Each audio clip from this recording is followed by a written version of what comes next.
లోకానికి వచ్చాడండి. ఆయన ప్రతి మానవుని యొక్క పాపాన్ని క్షమించడానికి సిలువలో మరణించాడు.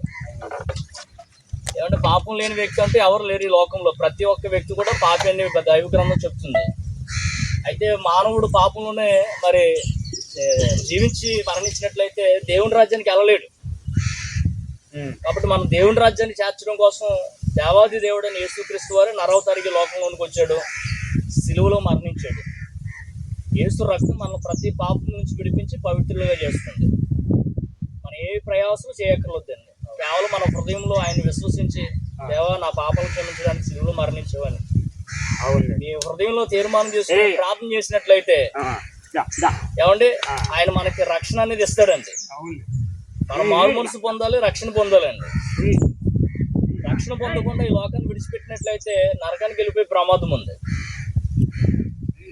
అయ్యగారు ప్రార్థన చేసుకోండి.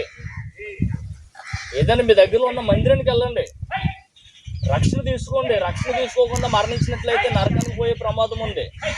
నరకం అంటే యుగ యుగాలు మరి అగ్ని అండి.